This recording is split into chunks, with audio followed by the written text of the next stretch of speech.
Nang dahil kay Mayor Vico Sotto, nagkasama muli sina Bossing Vic Sotto at Connie Reyes.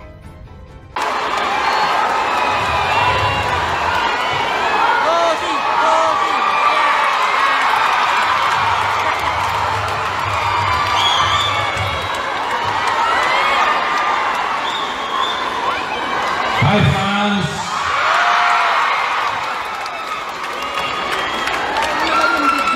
Isang mapagpalang umaga sa ating lahat. Sa ngalan po ng aking matalik na kaibigan na si Connie. Correction, pinakamatalik na kaibigan. Ako po ay narito ngayon, kami po ay nagpapaabot ng taus-pusong pasasalamat. Salamat sa suporta at pagmamahal na ibinigay ninyo sa aming putihing anak ng Pasig. Ang sabi ko nga nun ikaw ang Pasig. Suporta at pagmamahal na ibinigay nyo kay Mayor Vico, maraming salamat po. At sa araw na ito, ang aking pong hiling ay sana po ay tuloy-tuloy po ang inyong pagbibigay suporta, tuloy-tuloy ang pagmamahal sa ating Mayor, kasama ang magiging bago nating Vice Mayor na si Toto Jaworski, at ang ating kaibigan na si Congressman Roman Romulo, at ang team Giting ng Pasig, si Porta, anak ka ng tatay mo.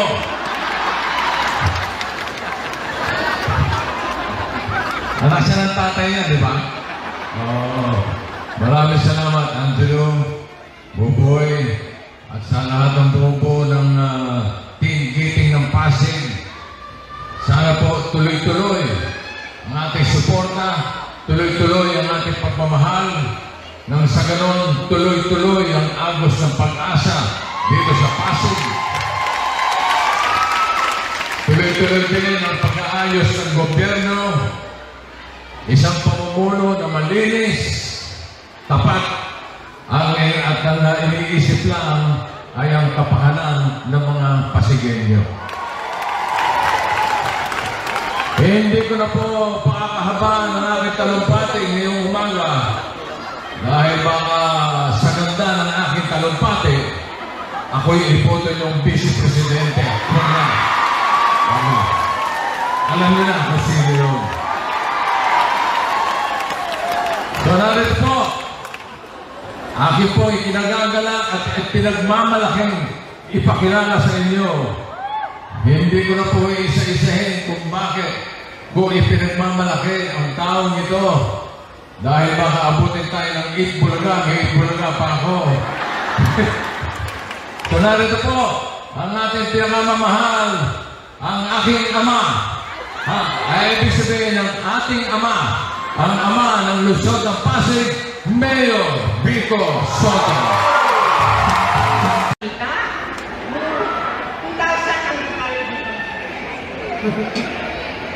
Ang 2019 pa, diba, nakita tayo huli? Maraming salamat sa inyong lahat, sa inyong napaka-init na suporta sa anak ko at sa buong konseho.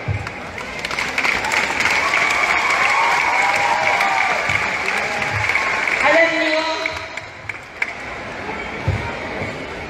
sa salita ng Diyos, makikita natin if my people who are called by my name will humble themselves, pray, and seek my face, I will forgive their sin. I will hear their prayers, and I will heal the land. Sa Tagalog po, napakaganda at napakatamis. Tayo po yung body ko.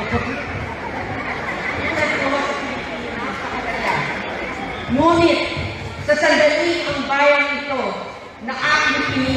ay magpakumbaba, manalangin, hanapin ako at talikdan ang kanilang kasamaan.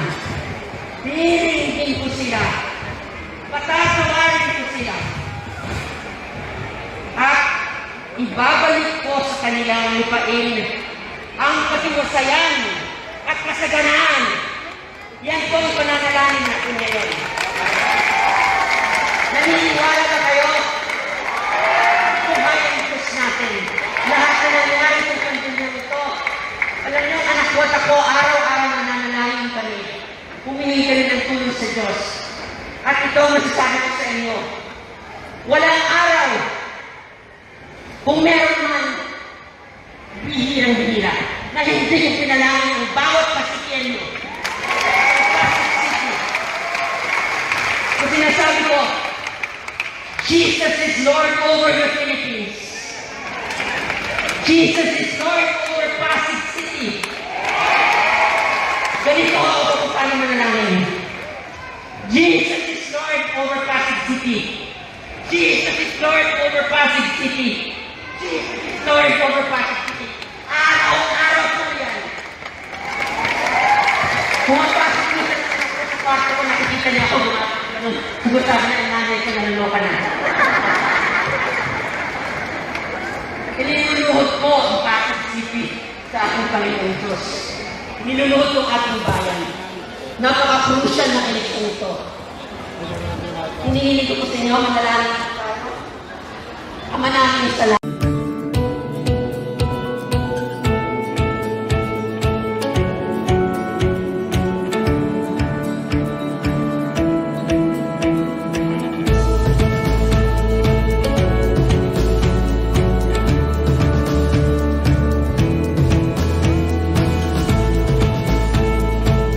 Victor Maria Reyes Vico Nubla Soto ay isang politiko mula sa Pilipinas.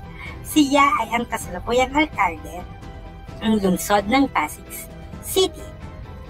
Isa siya sa mga 12 taong ginawad ng International Anti-Corruption Champions Award ng Amerikanong Department of State para sa kanyang mga pagsisikap kontra korupsyon noong taong 2021. Ipinanganak noong June 17, 1989 sa Pasig City!